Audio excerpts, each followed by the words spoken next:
You know, starting young is very important if you want to become a professional instrumentalist.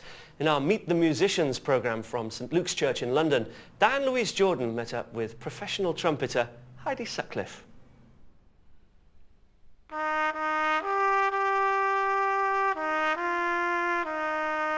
can't really remember not having music in my life from a really young age.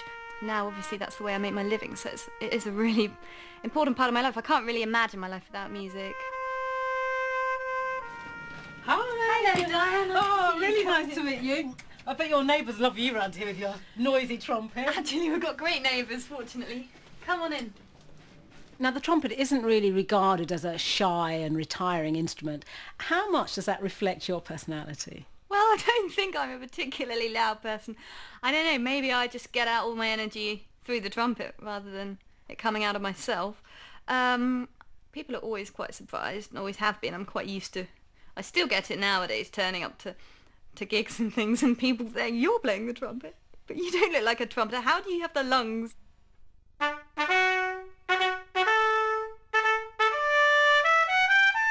People have assumptions that the trumpet is just a loud, raucous instrument, and it can be very strident, and that's an amazing quality, but it's a really versatile instrument. It's really expressive and lyrical as well. The trumpet's mentioned so many times in the Bible, probably more than the harp, which people probably associate with heaven and things like that. I tend to think of it as the voice of God. In lots of respects, it's a really important instrument. When I first came to London, I was definitely a trumpeter who happened to go to church a bit, and God wasn't really in that equation very much. A friend mentioned there was a church nearby that his mum had said he should go and check out, and we went along, and the music was just amazing, and I just really wanted to get involved in that.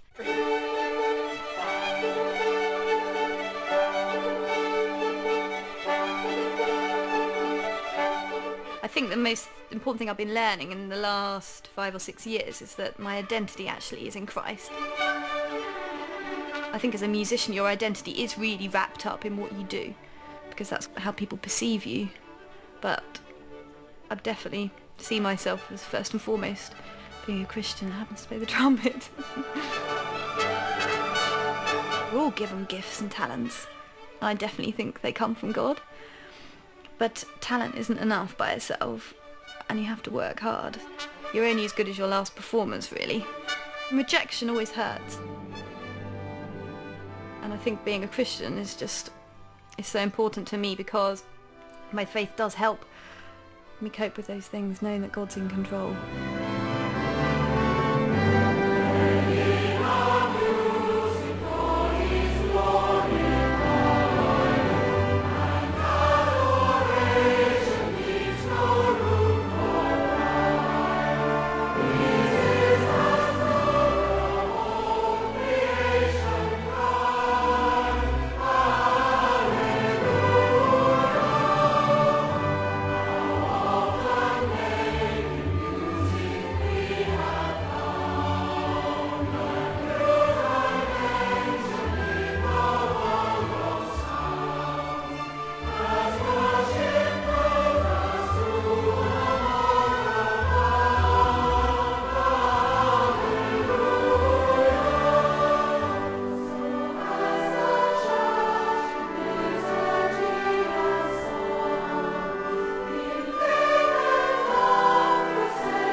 choir at St George's Chapel in Windsor Castle sing in at least 7 services a week, often performing in front of royalty.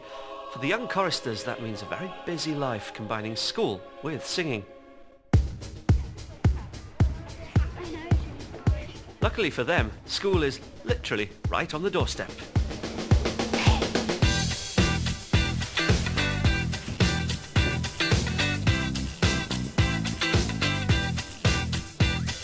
It's a real privilege because we get to go up there and sing for evensongs and things like that, and we get to see things that other people don't get to see. I just like singing, and my mum's been nagging me for years to join up, and I just didn't think it was so good. When we're singing in front of the Queen, it's really nerve-wracking, but if you smile or look at her or anything, then you know that you've done wrong and you're not really allowed to do that. Well, we can catch a little glimpse of them, but we can't exactly stare at them. The children from St George's School are busy preparing an exhibition about a king who has close links with the chapel. We're doing Henry VIII because it's his 500th anniversary of him becoming king, and also he was a great member of the chapel and he finished the chapel while he was in this reign. The whole school's doing something for King Henry. We're doing banquets, paintings and villagers.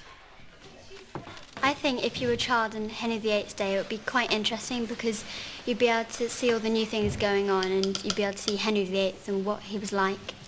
I think it will be equally amazing to see the chapel being built, but the punishments then, they weren't particularly great compared to now. At the end of a busy school day, the choristers head up the steps to the chapel and prepare for evensong.